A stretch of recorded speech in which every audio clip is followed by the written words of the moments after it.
Hi students welcome to my channel पिलामाने समस्ते केमते अछो आशा करछु तुमाने समस्ते भल रहथिबो। तो देख पिलामाने एबे हमें सप्तम श्रेणी प्रथम अध्याय कला माणिकरे जे लिखिछन्ती अभिमन्यु सामंत सिंहर।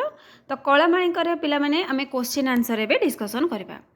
जो मैंने चैनल नुआ अच्छ जल्दी चैनल को सब्सक्राइब करनियो पाखरे थिबा बेल आइकन को प्रेस करी ऑल नोटिफिकेशन ऑन करो जहाँफल कि वीडियो आसवा मात्रे सर्वप्रथमे तुम पाखे नोटिफिकेशन पहुँची पिला माने समस्ते निज फ्रेंड मान सहित शेयर कर जमती समस्ते भल भाव बुझीपारे एवं करें। तो चलो पिला माने आउ लेट करबा नहीं एबे हमें क्वेश्चन आंसर करबा। देख ये कौन रही पाठर पिला माने रही आस वर्तमान आम यही कविता उपर चर्चा करबा एवं निम्न दिया कार्यफद को करबा। मु जहाँ बुझिले एटा पिला माने तुमर अभ्यास आसीगला। कौन रही देख फर्स्ट रही निधन संखाड़ी मोर दरिद्र पसरा क्या कहुई। ऑप्शन रही भक्त को पिता को बलराम को श्रीकृष्ण को। तो पे मैंने निधन संखाड़ी मोर दरिद्र पसरा श्रीकृष्ण को कहुई। घ हूँ तुम करेक्ट आंसर।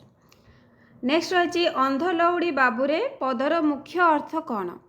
ऑप्शन रही अंधार रे बाड़ी बुलाइबा दृष्टिहीन सहारा बाड़ी बाउंसरे तैयारी स्वतंत्र बाड़ी असहायर साहा। तो करेक्ट आंसर है तुम ऑप्शन घ असहायर साहा। तापर देखिबा नेक्स्ट क्वेश्चन।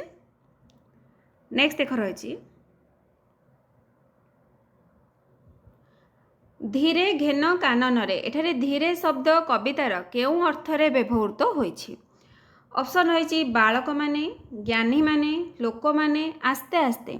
तो पिला माने एठारे तुमरो धीर होउछि ज्ञानी माने ऑप्शन ख होउछि करेक्ट आंसर।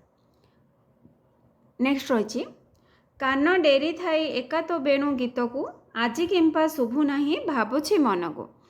एही पदरे केउं भाव प्रकाश पाउछि। ऑप्शन रही क्रोध दुख व्यस्त आनंद। तो पिला माने करेक्ट आंसर है ऑप्शन ग व्यस्त भाव प्रकाश पाउछि। नेक्स्ट रही आस मिलीमिशी मिलाइबा। पिला माने क स्तंभ ख स्तंभ रही स्तंभ मिलन करबा।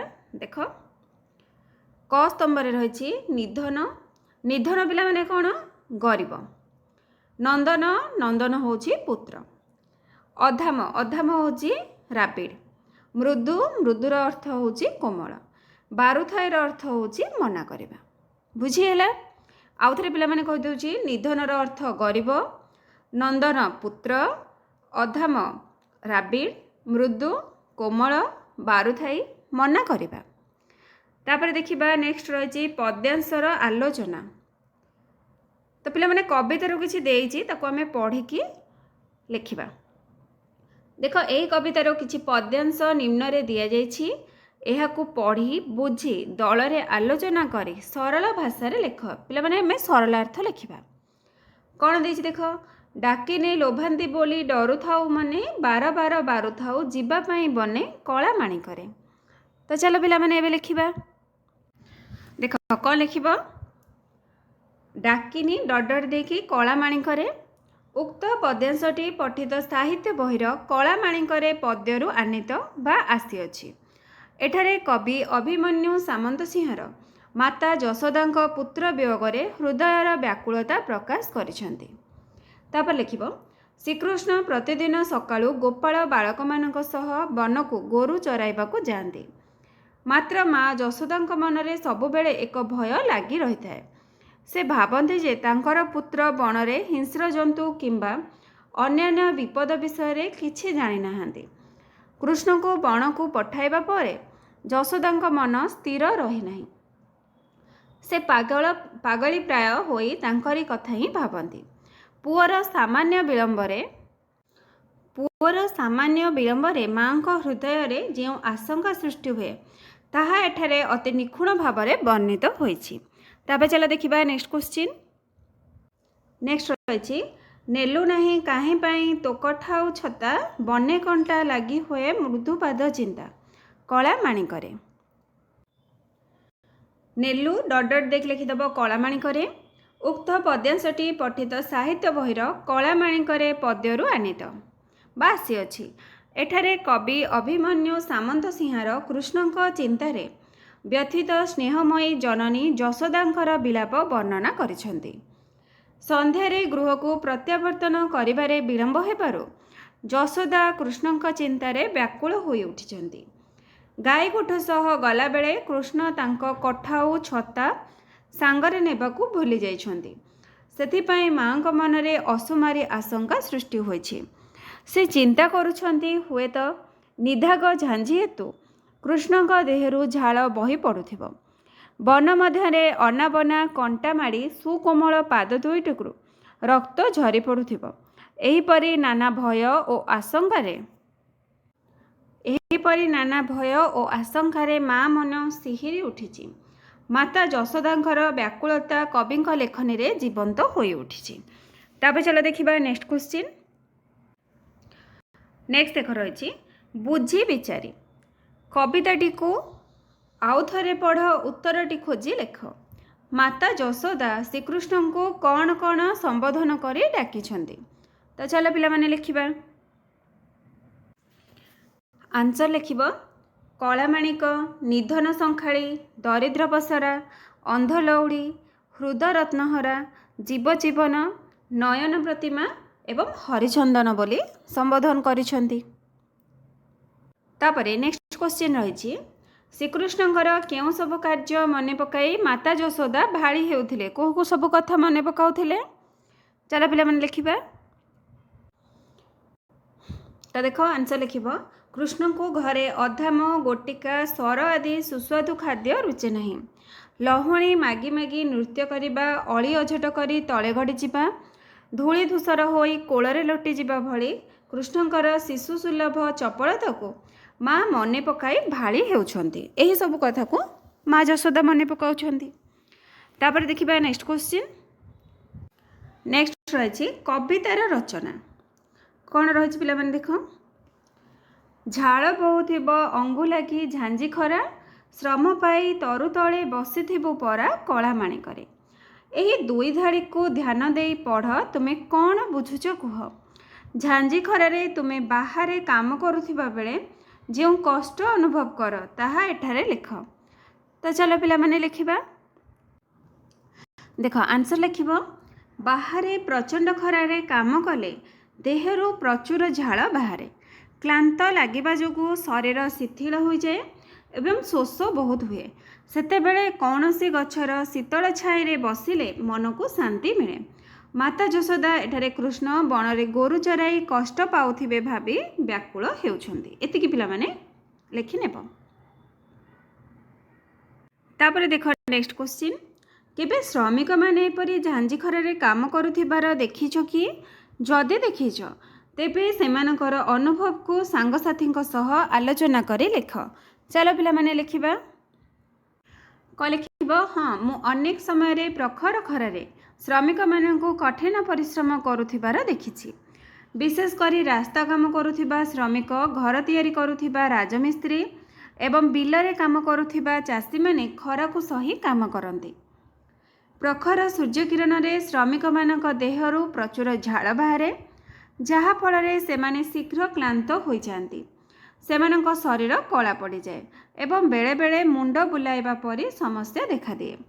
ଶ୍ରୀକୃଷ୍ଣ ବଣରେ ଗୋରୁ ଚରାଇଲା ବେଳେ ମାତା ଯଶୋଦା ଯେପରି ତାଙ୍କ ପାଇଁ ବ୍ୟସ୍ତ ହୁଅନ୍ତି, ଏହି ଶ୍ରମିକମାନେ ମଧ୍ୟ ନିଜ ପରିବାରର ଗୁଜୁରାଣ ମେଣ୍ଟାଇବା ପାଇଁ ସେହିଭଳି କଷ୍ଟ ସହିଥାନ୍ତି। କାମ ମଝିରେ ଶ୍ରମିକମାନେ ଟିକେ ଶାନ୍ତି ପାଇଁ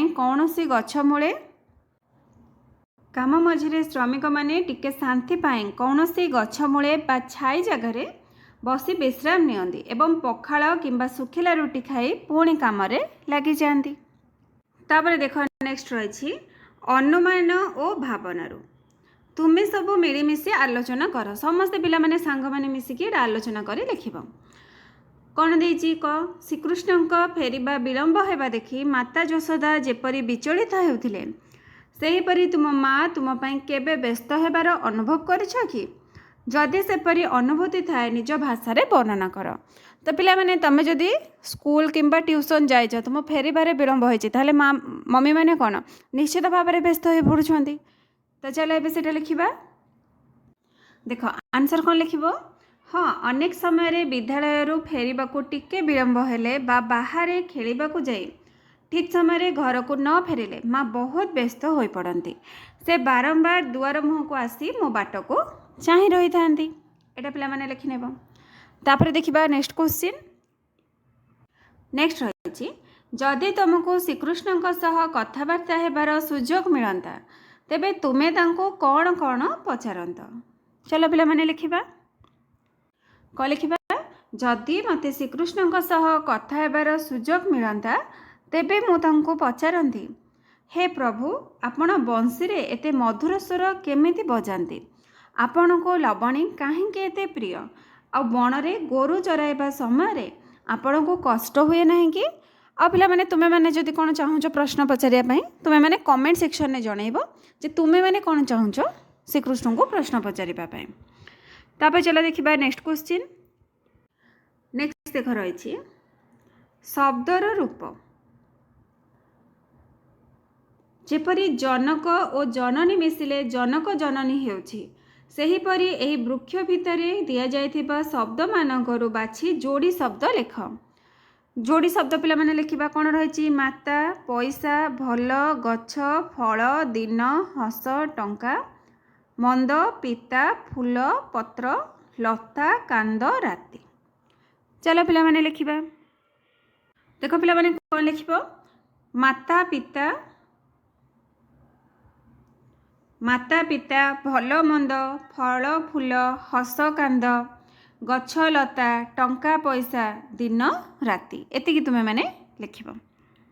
एठी पिला माने रहिछि हैला माता पिता टंका पैसा भल मंद गछ लता फल फूल हस कांद दिन राति एठू ही देखिकी मु लिखी तो तुम्हें मैंने सेटा को लिखि नेब। तापर देखिबा नेक्स्ट क्वेश्चन टी कोन रहिछि शब्द सह शब्दर संपर्क श्रीकृष्ण को सहित संपर्क थिबा शब्द गुड़ी को मने पकाई जोड़। तो पिला माने देख श्रीकृष्ण को सहित कौन कौन सब शब्द हो पार गोटे लिखाई वेणु। तो चल आम लिखा देख आ कौन हम कठाऊ हम छता हम गोटिका अधाम लवणी एवं सर आ तुम्हें मैंने जदि चाहब आउ किसी शब्द लिखापी श्रीकृष्ण को लेकिन तुम्हें मैंने लिखिपर।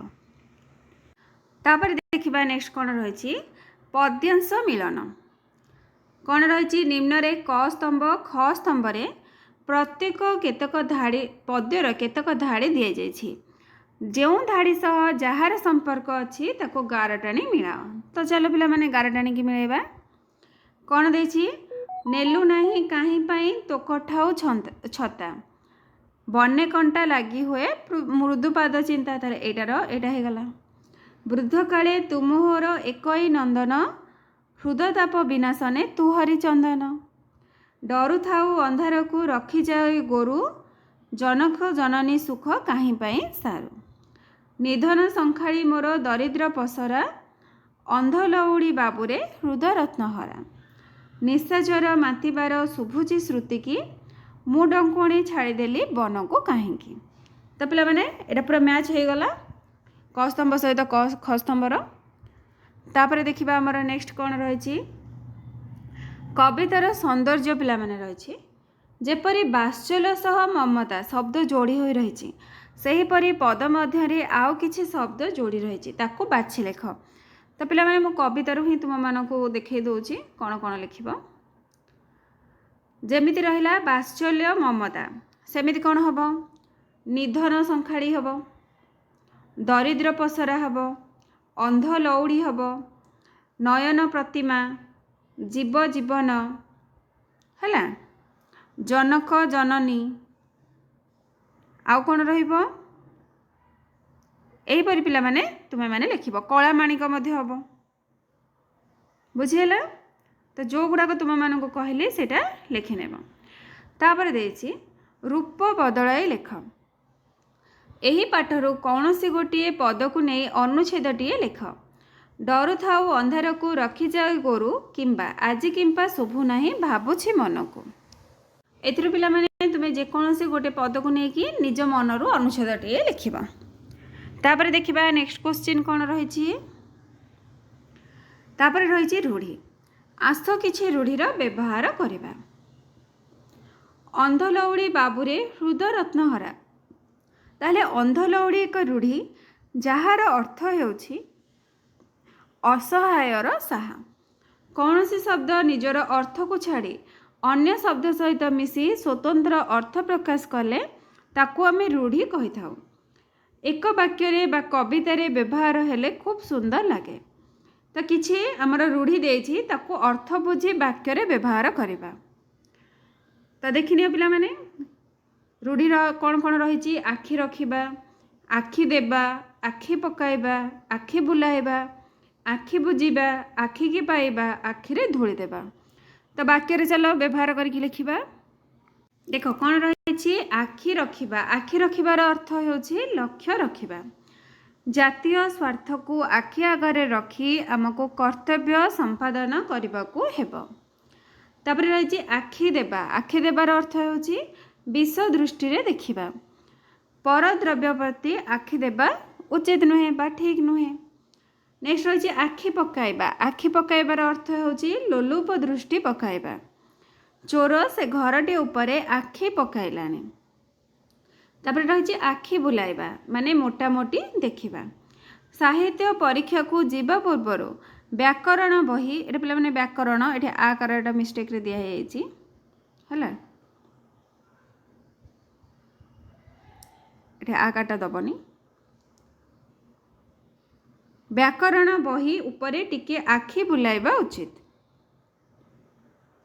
नेक्स्ट रही आखि बुझीबा माने मृत्युवरण करिबा बापा आखि बुझीबार मासे होइनी पुओ माने अलगा होई गले आखि के पाइबा पसंद करिबा बापा आनिथिबा जिंस गोपालार आखि की पाइलानी तापर रही आखिरे धूली देबा माने ठकी देबा कृतज्ञ लोक केउ मुहूर्त रे आखिरे धूली दे देबो ठीक नाही पिला माने एटा समस्त रूढ़ी को अर्थ आमे बुझिले तापर ताको वाक्य रे मध्य प्रयोग कले तापर देखो नेक्स्ट रही समस्तଙ୍କ प्रस्तुति कवितार प्रत्येक पद को भिन्न भिन्न ढंग रे आवृत्ति और अभिनय करेंगे तो पिला माने आवृत्ति और अभिनय रही ताले ए विषयटा तुमर सरीगला समस्त क्वेश्चन आंसर जदि तुम मानक भल लगी निश्चित भाव में चैनल को सब्सक्राइब कर जो मैंने जॉइन होना हो चैनल जॉइन हो निज फ्रेंड मानक सहित शेयर कर जमी समस्ते भल भाव में बुझीपारे और करें आम प्रति सब्जेक्टर पिला क्वेश्चन आंसर डिस्कसन करवा थैंक यू।